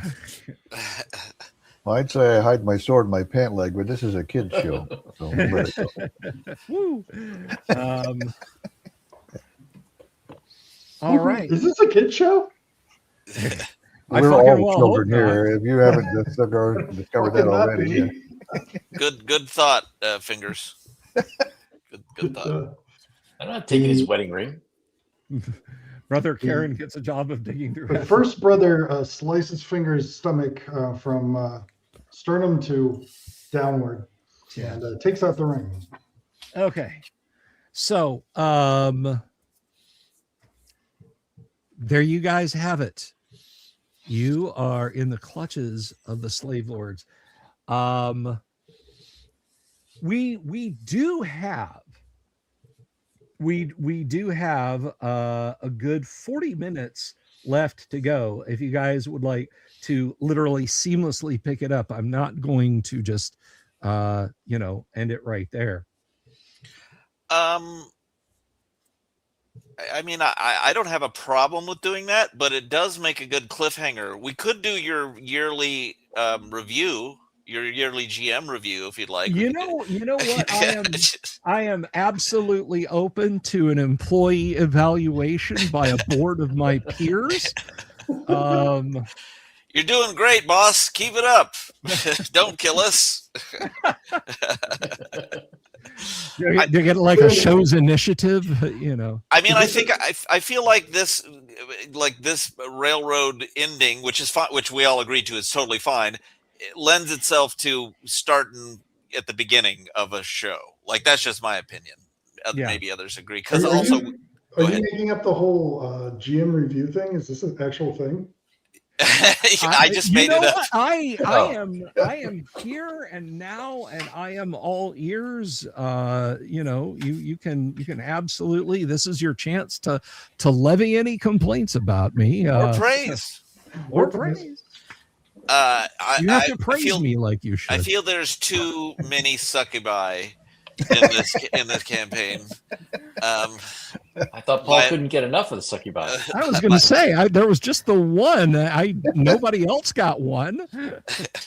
How fair is that, really? I mean, come on. One is more than Not enough. a succubus, not a succubi, because that would be multiple. I mean, I had these modules for 30 years and never ran them, never read them. I just had them because they were my little things I have, and it made me feel good to have them. Yeah. So I've enjoyed the first 3 so far, and I have no problem with doing a railroady thing. Now I am more familiar with A4 as a player than the others, but the only thing I'm familiar with is just the concept, and there's one thing I'm aware of that I will not metagame when we get to it. But other than that, I remember nothing about A4. It's just I've got them all down here, or they're there, and I haven't opened them for years. Never played any of these things as a kid. neither. Never. I mean, Hidden Shrine of Tomoachin and then the Ghost Tower of Inverness Yep. were the only ones that I ever done as a kid. All this stuff is new to me, so I'm kid in the candy shop again. Yeah, our team's been playing. We've been using the Goodman games, which are taking the older first edition and upgraded it to 5th edition, which has been really fun. We decided we were in what were we in G1 or G2. We ran all G1 through 3 and then D1 through 3 into Q1, and right around like G2, I took over as DM, and I was like, or maybe it was G3. I was like, we should start upgrading this to 5e, which was really fun. And then the Goodman games came out, and we just started running all of those, which have been really Bill, fun. do you? I mean, how do you think the players have done? Like, I haven't sensed too much metagaming from anybody or anything. You know, I mean, no. And metagame if you've never read them. Yeah, well, I mean, you mean like min-maxing, or? No, I mean, yeah, like I haven't detected anybody. Oh, this guy is, knows This exactly is how we what attack that monster because I've seen it so many times before. Except for one time, there was one time Holder did it early on where I was like, all right, he knows this module. It was a treasure or something somewhere. And I was like, it would be stupid of me not to allow him to do this because we would just get burned on experience. And I'm not judging. I'm just saying that there's just, and I could be wrong. Holder's free to come on here and call me a liar.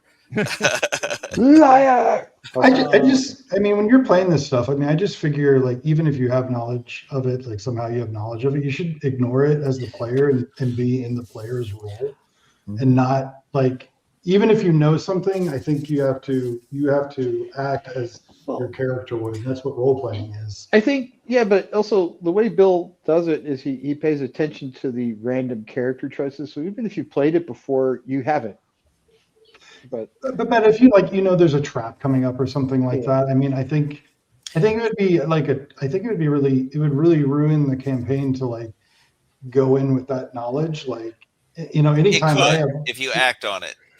And sometimes you just can't resist. Like it's a skill you have to develop. And I think this is just my personal opinion, but I think people who GM on a regular basis are better at doing it than players who just have read the module. Like it's harder as a player to not, be what's his name from Community. I won Dungeons and Dragons. And it was advanced. Like, but you have to, that only works out if no one finds out, which they wouldn't. Everyone here is smart enough to figure it out if somebody's doing that kind of stuff. But I've really enjoyed, as I've said before, and I'm saying again, I consider being in Bill's Tuesday night thing me learning. I'm just absorbing first edition. Someday maybe I have ideas for running a first edition thing, but both he and Great Old Ones, I'm in things they're running, and I'm just absorbing it. Yeah. And it's like a school. It's like, or it's like the Lord of the Rings extras. The 12 hours of extras. That's what it's like. I'm just I, learning. yeah, because I DM more than I play. I've DM'd much more than I've played, and I mean, one of the things that, I mean, you want to just talk styles, and I'm not saying that anything's wrong or right style. One thing I found really fun is when a character kills a monster, whatever, NPC, whatever it is. I have them describe how they kill it, and I find the players like light up. They get really excited about like figuring out how they're going to kill it, and they like our players like come up with the craziest stuff because the monster whatever is already dead, so you can have as much fun describing how you kill it. And Bill, you do a great job of describing. Like I'm so impressed with how descriptive and articulate you are in describing the surroundings. It's like really visceral the way you do it. So, anyways, that's just sort of a style thing that I do, and I always find my players like really light up when they get to describe how they killed. I loved his description of Paul slaying the snake. Yeah, just how I moved the sword. Yeah, stuff like that just makes it so much flavor. Yeah, people notice that stuff, man. So we appreciate it as players. Yep. Thank you. And I think during the in-person guac, we have to give Bill a break and have him not DM anything, but get him as a player on a couple of games. I'll try. Maybe pull it in 8-12 different directions. No, I would say just the opposite. I would say we need to do this group at the guac and live stream it from the guac. I'm sorry, what's the guac? I don't know. The Great Underground over. Go ahead, Bill. Well, the Great Underground online gaming convention is the convention that we do on Discord.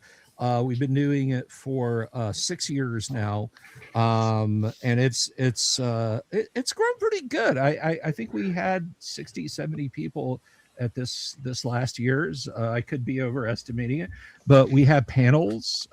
We have an auction. We have merch. We have all the stuff you can get at a regular gaming con. No, this is all on Discord. You can sit in your underwear and go to a convention. Zero gas money, zero airfare, zero hotel room, any beer or snacks, that's on you.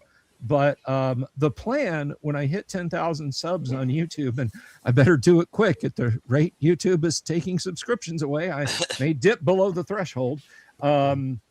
But the plan when I hit 10,000 subs on YouTube was to celebrate with instead of the guac, the Great Underground Overland Gaming Convention, an in-person, a real life version of the guac. And we would, we would actually get together somewhere here in Florida and do that thing. So that's still in the cards. That's still going to happen. I kid about, well, what if I lost the Delta +1 that I currently have, and it doesn't matter. I crossed the threshold already, so the guac is still going to happen. It's just awesome. It's just logistics, which I'm not great at, so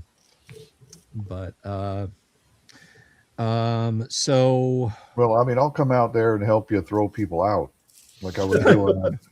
Good. I'll come out and be one of the people who gets thrown out. Okay. Excellent. Yeah, I'm definitely. I probably security will probably have to have a word with me at some point. I'm guessing. I don't think they'll have to come over to the hot tub where you're going to spend the entire weekend. I think you should keep Gonzalo and I sort of separated during this because I think it's going to be trouble. What? Trouble for us. Well, good for us. Trouble for Tim's going to bring all of his Nobel Prize winners and physicist friends to play D&D for the first time, right, Tim? Actually, you'd be shocked at how many of them have already played. Yeah. Woohoo! Excellent. Yeah, maybe I can get a soft tub to do the hot tub game. I got to figure out how the mechanics of gaming in a hot tub.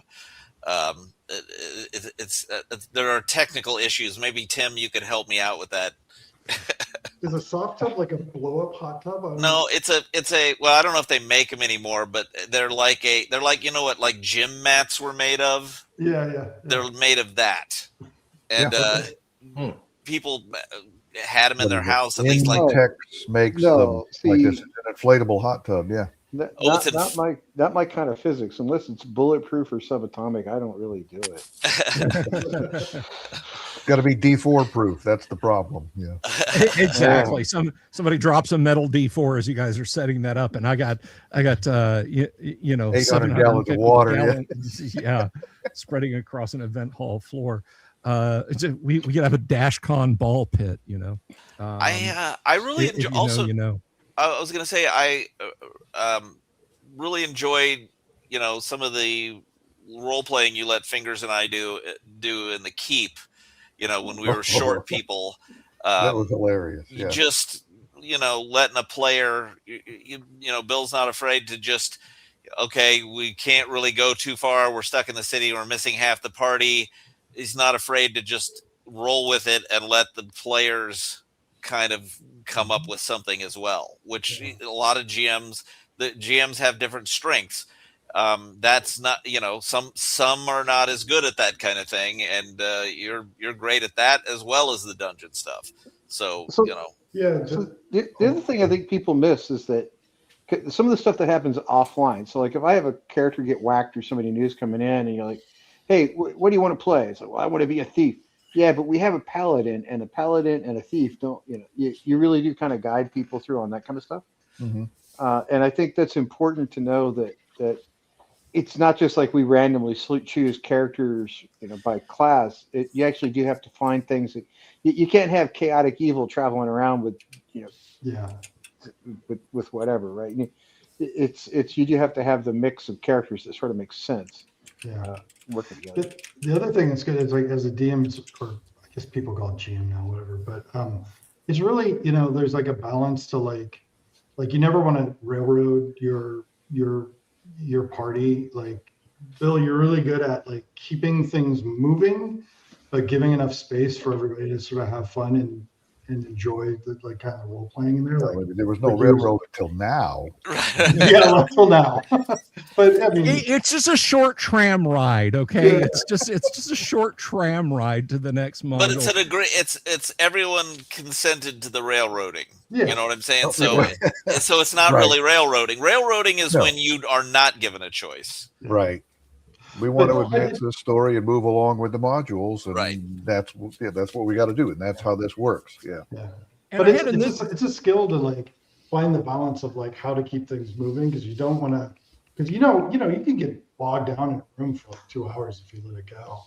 But you're always good at like keeping it moving. That's a real skill. Oh, I just realized I have a cubic ass load of plastic D&D minis. Like, the kind they've been selling since like 4th edition or something like that. Mhm. Those would be perfect for the hot tub.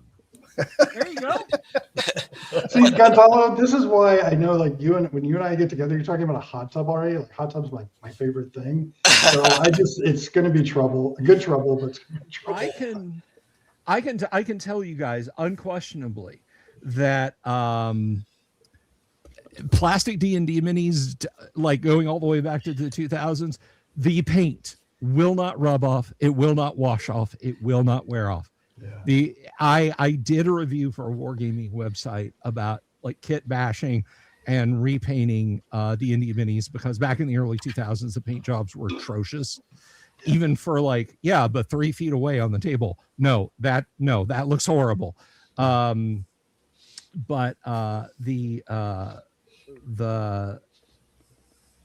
you can't. I could not find a substance that could strip them. I tried simple green.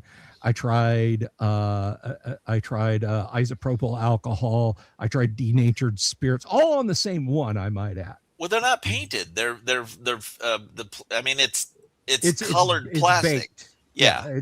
It's baked on. Like if you see a mini that's got like a translucent spell effect coming out of their hand, that entire mini is that color translucent plastic. Yep. It's just got layers of color baked onto it everywhere except everywhere except maybe I'll do the the Beckme skeleton. the Beckme version of the underwater cultures. The it's like Tall Tales of the Wee Folk, but it's the sea people or whatever. Maybe that would fit the hot tub theme. Well, did you guys ever have the old lead ones from the 80s? Oh yeah. I And still have some on the shelf over here. I've got some of my original characters, and like we painted them with enamel. So like that was like the worst stuff to paint with. See my Tiamat? Yeah. Yeah. And I'll hold it in front Oh, of it's you. hard to see. Yeah, just hold it in front of your face. There we go. Get close to me. There we go. My Tiamat. Yes. Oh, that's an Oh, original lead one? Tiamat. I can't hold it up long. This thing's heavy. Yeah. Bill, the country that car was made in no longer exists. Yeah, no. In Zagreb, Ibn Zlotnik Diab. I got my ass kicked in Yugoslavia. But anyway, no, guys, I appreciate it, and I wasn't looking for anybody to blow sunshine here. And as far as playing, yeah, I would love to. Like, believe me, I feel like Red Skull in Avengers Infinity War. I lead people to a treasure I cannot possess. Oh no, I'm Yeah. bringing my version. I'm bringing my copy of the Blade Runner RPG, and Ooh. Tim, I want some Blade Runner. I want some Roy Toon. Batty. I want to play Roy Batty. bringing Blade Runner, bringing Toon, and I'm bringing Fallout. Oh. Excellent. I could be convinced to play Toon. It's just nostalgia for me. I hate the game in and of itself, but I played it when I was in high school, so I have a soft spot. Yeah, it's like downloading an emulator and playing Atari's Adventure Right. for a half an hour. It's like there is no.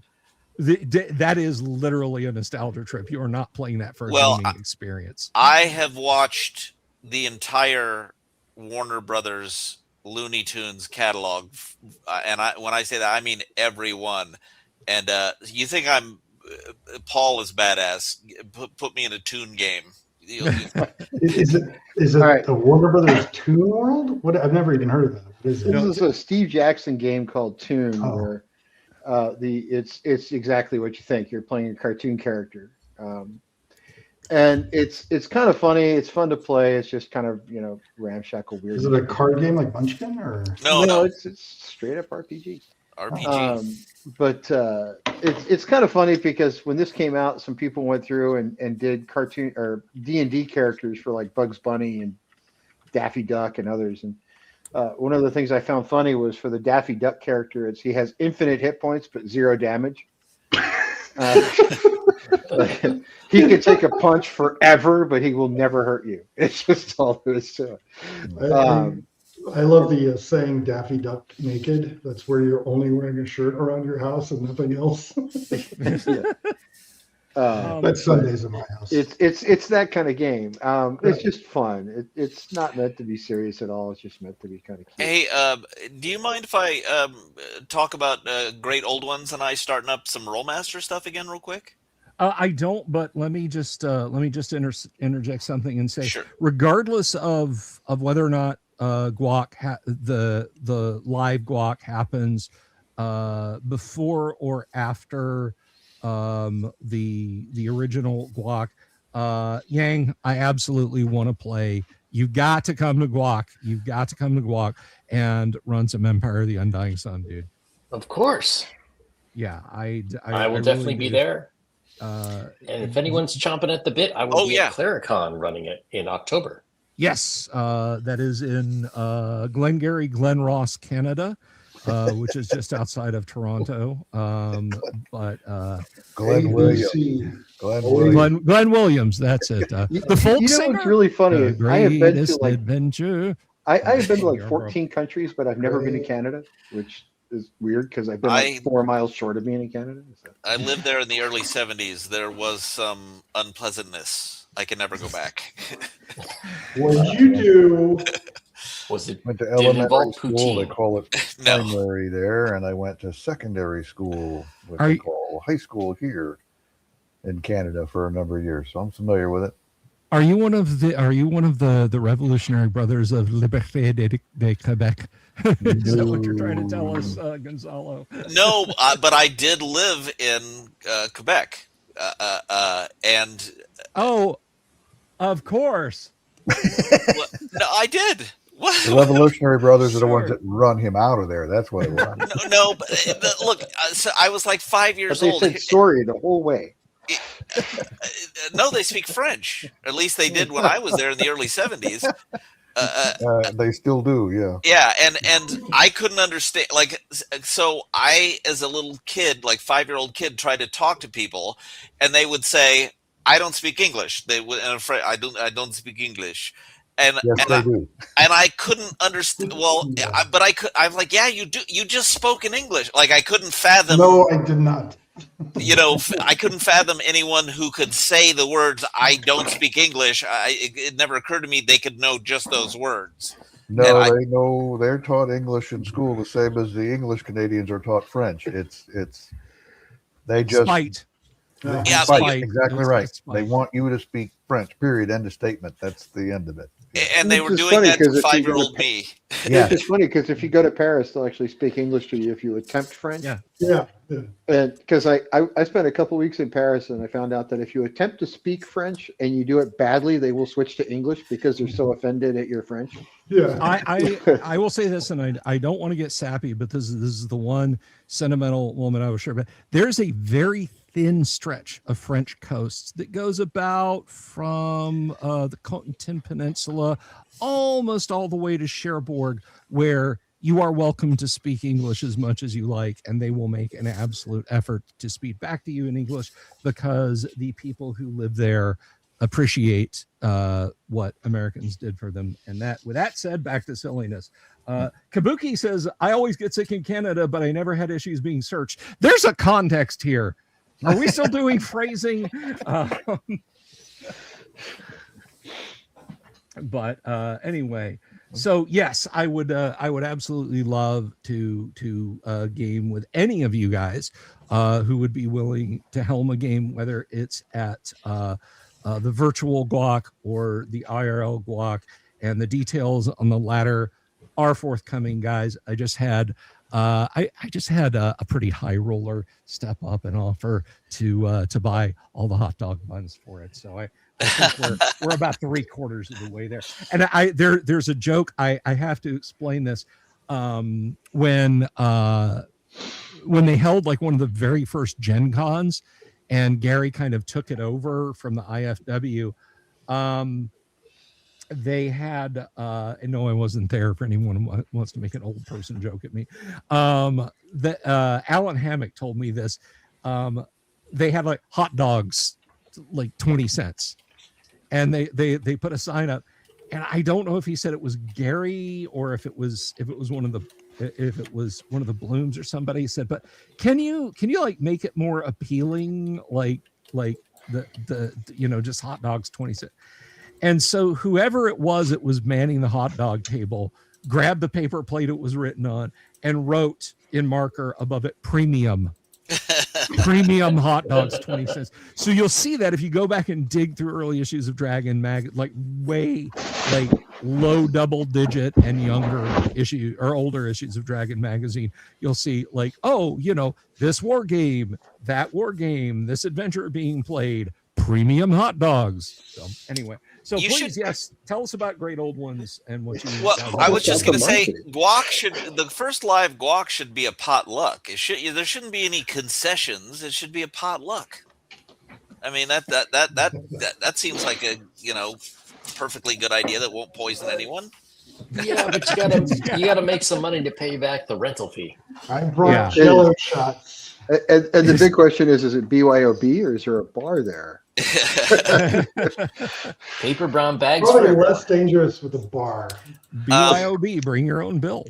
All I was going to say is that Great Old Ones channel covers a lot of first edition AD&D in depth, just like Bill does, and both of those are my Sherpas to the top of the mountain you guys are both my Sherpas to the top of the first edition AD&D mountain. But Great Old Ones and I both also like Rollmaster, and we've been doing a series on first edition Rollmaster. Like I mean the unobtainium version of first edition Rollmaster on his channel, and we have kind of taken the summer off to do some vacations and stuff, and we're going to start back up with some character creation videos.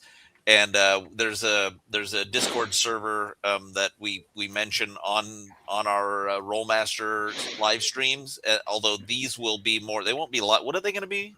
They're not live streams. They're No, we'll do what they call the instant premiere, where we record it and we run it, but we're sitting there live running it, doing the chat. I think we decided it's best to break up the character creation process into short chunks that we edit beforehand, and then there's a Discord called the Iron Wind that you can get a link from those live streams. And I'm essentially, and I and Great Old Ones are essentially trying to do what Bill has done with first edition AD&D with first edition Rollmaster. That should be interesting, and it should be starting up here in September and take us through the last of the year, I'd say. Well, I mean, I think that's fantastic. Now, I myself have only I built one character in that rule system, and it was a long time ago, but I feel like what's by the way, yeah, I have created a custom first edition set of Rollmaster character sheets to properly track your character, and they are editable PDF files that are on the Iron Wind Discord server. Excellent. Excellent. So you don't need your own roll of toilet paper. We supply you with the print. So yeah. Bill loves to kid, but he likes Rollmaster. I do. Bill just likes gaming in general. There's very few game systems you'll get him to be like, no, and usually it's later editions with Dragonborn and Tieflings and stuff. So. I mean, there's a whole lot of how can you tell? Is it something in his background that's something? Because Gary Gygax. Well, because he worked with Gary, and I mentioned I played 5th edition with my kids one day, and he goes, "It does not exist," or something like that. So no. I play tested 5th edition. I did. I was one of the 5e play testers. That said, I have played every edition and just about every version of D&D. The two that I can say definitively I have never played is there was a brief period in the early 90s, I think 93 or so, when TSR decided to put out this, it was a Space Hulk sized box just called the Dungeons and Dragons Adventure Game. And to look at it, you might think it was like Hero Quest, but it wasn't. It was the D&D role-playing game, and you could do characters up to I think 5th or 6th level or something like that, but it was a complete RPG in a box, but it looked very much like a board game. Was it books in there, or was it yes, there was rule books, dice, miniatures, counters, map boards, everything you needed to play an actual D&D game. But I have not played that, and I have not played 4th edition. Otherwise, what about if 5.5? Okay, no, I have not played 5.5 yet. I that's one of those things that I feel like it is so insignificantly different from that if they're adding a 0.5 onto the edition number, it's effectively the same game with a few extras. I've got both parts on the boxes on the books. I've got both sets of books, and honestly, it's really a little bit of bloat on different classes, but mostly it's just they updated the artwork and noodled around the edges. The one thing that ever really kind of disheartened me about anything was somewhere between the early monster manuals I have, which are 1st and 2nd edition, and then 5th edition and 5.5, the owlbear lost its ability to hug, which kind of bothered me. Tragedy. Absolute tragedy. Right? I think they were trying to the owlbear's too powerful, right? So they got rid of that. And a lot of people, and I'm not trying to criticize anybody. A lot of people will be like, "Well, that's not the game I like." Honestly, most people do sort of a homebrew thing anyway. And if you like first edition, fifth edition, whatever, to me, it's always about the table I'm sitting at and the people at it that make it fun or not. Yeah. You pick your edition. I don't care. You play what you want. Let other people play what they want. I don't know why the edition wars even ever happened, but it's to me, it's more about just getting together with friends and having fun. Like I've got a game that happens periodically with some people that it's whenever we get a chance to get together because we're all busy and we try to play in person. It's not online. We never play online. And sometimes it's 2 hours. Sometimes it's like we just get together and say we're going to play and we really just end up drinking. But it's it's to me the whole point to role playing is that you kind of get together and form these friendships that last a long time. Like two friends of mine who are 5 years older than me, which puts them 59, 60 years old, have been playing together since high school. So, and they're still playing together now, right? And they still get together and play. And if one of them is not married, but the other one is, and the wife is like, "Really? You guys are going to go play RPGs?" And the answer is, yeah. So, the wife's kind of like they kind of just get it after a while. It's like a good wholesome way to go out for the boys to go out and hang out. Yeah. I mean, I think one of the toughest parts for me was when we lived in California during COVID and everything was shut down, and so we were trying to do some online gaming and using we were using what's the online thing that everybody Roll20? Yeah, Roll20. And man, it's just something about that sucks the life out of it. Like having to manage everything online. I find that like doing this online is way more fun because it's more theater than mine. But man, I tell you, having those maps up and stuff and moving like little tokens around was killing me. And when we could get back in person, it was so much better. But I mean, but there's good things to be said about both. I love Roll20. And I love the mapping.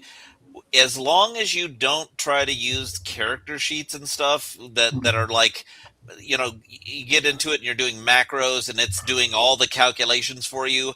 I use it for is the map and the tokens and instead of having people take on technical debt by figuring out how to use the character sheets. I have them take on rule debt, where you're just rolling in the channel and you're moving your token around and just using the maps, and that's all I use it for. Yeah, I got kind of like OCD about it. I was doing all the like line of sights, like War of Fog stuff. Oh yeah, I don't And use. So I was spending all this time like taking the maps and scanning them in, or if I was drawing maps and doing my own thing, and it just got like it was like that was like such a tax for such a long time. It like wore me out. And then once we got back in person, I always like getting the big Chessex like. I have a bunch of those. Yeah, the dry erasing, and man, yeah, that is like my favorite thing is to draw it out and have everybody move their characters on that. And for me, that's like the perfect D&D experience is being in person, having some scotch, rolling the dice, being on a Chessex map. I've been really surprised because we've tried so many different versions. Like we tried the D&D Online, whatever it's called, their version of Roll20. We tried that, and it's just like every time. I'm sure it's how you approach it, but for me as a DM, it just wears me out. It's just like there's so much stuff I'm managing. That's because you were doing dynamic lighting, right? Yeah, no, I mean, well, when we were doing it in person, I also took a 55-inch TV and I built it on a flat surface, and so we would have the map up and have Photoshop, and I would erase the fog of war, and everybody would put their characters on there, and we had like animated maps and stuff like that, and that was fun. That was okay, but at the end of the day, I just want a Chessex dry erase map, and I just want to draw on it. Yeah. I can't go back. It's just having to. First of all, my drawing skills are so bad. It just is so much better. It just looks better, and I'll admit and Bill knows this. I do a lot of AI art, and I run a pulp, a hero 5th edition hero system pulp game, and I do a lot of AI generated top down battle maps in it. That's cool. It's very good at doing like nature settings and stuff like that. You Yeah. can't really do dungeons with it that well. Yeah. But honestly, I create those and they just look so much better than anything I could do. And I can sit there in my robe with my coffee on Sunday morning when we game and not leave the house. No one has to leave the house. Now we've all known each other for years. So it's, we're not in our 20s anymore. So getting together in person doesn't hold as much, but it sounds like, Sunday morning is not Scotch time for us. So there's a different dynamic to what you're doing. It sounds like. Now, Sunday morning could be Scotch time if you really want it to be. I mean, yes. Yeah, I like virtual tabletops for the reason you don't like them. I love the game management system of it. That's I use Fantasy Grounds is my favorite one, and I do most of my maps with Dungeon Draft. And make my virtual table is to set out a bunch of Dwarven Forge, cover it with black cloths, and point a camera at it. Are we going to get some Dwarven Forge in A4? In A4, that's maybe. Cool. Cool. I think for some key areas, I can probably bring it. Spoiler alert, because it's only a 43-year-old module, but possibly less than more than that. But A4 is largely a cavernous module, and I do not have that big of a collection of cavernous Dwarven Forge. I do have some. But yeah, what I have, if the players want and if the audience wants, because I know it's always well received when we have the camera out, and now that I have a pretty nice primary camera to shoot from, then yes, we will get some Dwarven Forge and miniatures out for that would be portions great. of A. Because we did, and Dave, I know you weren't here during this, but the entirety of A2, the upper level of the stockade, I have enough Dwarven Forge to build it, and it fits on this table. So cool. it was literally 1-to-1. It's like, we're going to go down this hall. Okay, what you see on the table, that's what you're looking at. That's awesome. That's so cool. Yeah, it'd be nice. That's the best part about that kind of stuff, playing in with friends and stuff. And the one thing about virtual tabletops for me is I'm able to game with friends that I don't get to see because the guys I've been playing with since I was 14 years old, they live in Las Vegas and I live in Galveston, Texas. So it's but you get to go fishing and they don't. Yeah. Well, I get it. I'm actually really thankful to have a format like this to play in, because it's incredibly fun. But this has been the most fun for me of doing anything online, and of course it's Bill's an amazing DM. You guys are all great fun players, but this format, I just really enjoy it. Speaking of which, Bill, I am starting a new job in a week, and anybody who cares can follow me and figure out what it is. It's director of technology for a company that puts satellites up that will actually let you use your standard cell phone to a satellite instead of a cell tower. Awesome. But it's going to take me overseas about once a month, and my 16-year-old son asked if he could sit in and run my characters. Sure. Is he cool? Well, YouTube might be a problem. We'll have to check. I think Bill would have to check on that. I don't care. I literally the Florida attitude. I don't care. Because I got child labor laws, all that kind of fun stuff that they've been goofy things with. But yeah, but we're not getting paid, I think it may be old enough that doesn't apply. I want to get some serious geek highwaiters on any, but Tim, briefly. Sorry about that. I dropped out for a second. Yeah, he learned 5th edition. He wants to play 1st edition, and he thinks a fighter is a good way to learn that. And he's right. Yeah. Fighter is the best class to start with, and he's welcome to sit in. I do want to answer a question because this is relevant to our taste, and it's an audience pondering here. I wonder if someone ever converted Mammoth Cave into a mega dungeon, and the answer will surprise you because it is yes. And I'm going to paste a link here. Let me see if I can share this up real quick, because this is something I think, again, that is relevant to us all. We're going to do I need this. to copy this. We're going to do, where'd it go? There. Okay. So, north of the Rockies asked, has there ever been a Mammoth Cave based dungeon? This gentleman, William Crowther, programmed one of the first pieces of text adventures called Colossal Cave Adventure back in the 1970s. William Crowther was also a D&D player, and while he knew he couldn't model the complexities of or rather didn't want to model all the complexities of a D&D system, he did he did put the heart and soul of his love of D&D into the first ever text adventure. And we'll scroll down a little bit.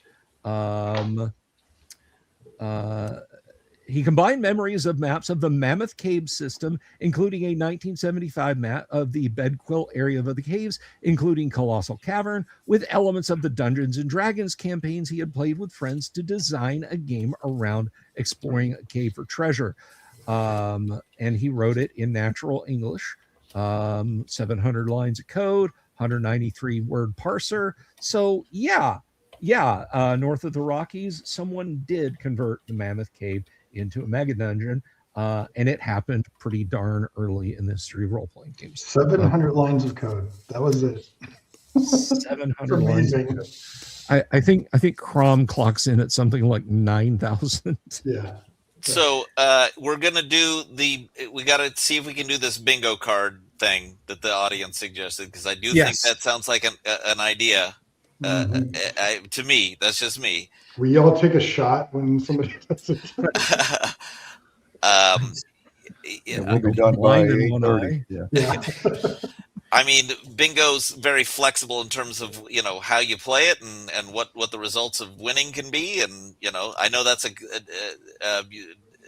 Delver likes to do his spinning wheel to determine things, and a bingo card could be an interesting way of doing it.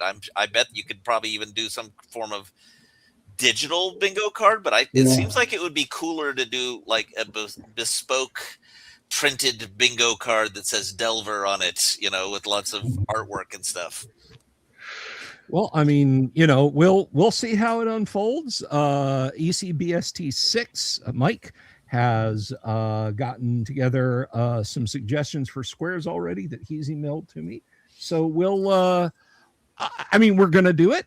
We'll just figure out the particulars of it when I get back from Lake Geneva. So we'll travel safe, Bill. Yeah. Thank you very much. Are we doing next week, or are you still going to be up there? No, we're doing next week. Okay, perfect. I will be back Monday mid-afternoon, so you better believe cliffhanger. I'll break out A4 and start reading it immediately. Yes.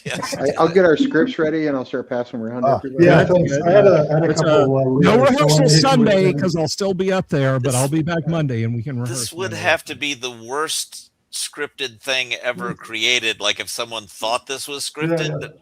Or alternately the best. I don't know. Have you ever seen the movie Hudson Hawk? I mean, it was pretty bad. Clearly, we're very inept at this. That's exactly. This is more like Check It Out with Dr. Steve Brule. So I have some notes right around the midpoint. Shazam! Look at how we break from second act to third act. We'll Paul's character is coming off as way too selfish, and we just gotta. It's like Shazam with Shaq. It's not worth talking about. Shazam. Yeah, right. Help yourself to some refreshments in the green room. I'm gonna go ahead and let these guys off the hook. Peace, everybody. Have a lovely evening. We will be back. We will be back next. Well, I'll be back tomorrow. I will probably be streaming from somewhere in Lake Geneva. But we will be back playing first edition AD&D next Tuesday. Because as said, cliffhanger. Thank you everyone for being here tonight. I love you all. I mean it. I couldn't do this show without you. Because that I would just be screaming into the void. But anyway, be good to each other. There will be YouTube shorts up tomorrow, of course. They're all automated and laying there waiting for you. And while I'm gone, would someone do a favor? Maybe Tim will do it for me. Would someone please feed my pet owl bear? Peace. Have you seen my owl bear?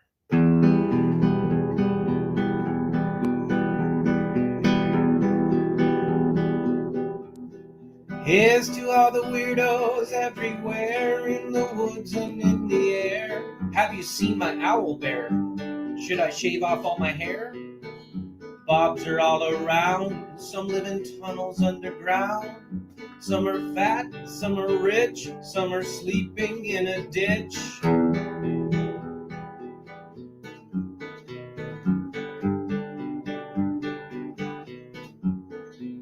Can you ride a crooked horse without a saddle way off course? Naked as a toad all the way to Smoky Joe's. Have you seen the little creep driving fast in his little green Jeep? He smells like fish and brandy, but his rotten teeth look dandy. Take me to the show, I don't care if fast or slow. From action flicks to dancing dicks, just take me to the show.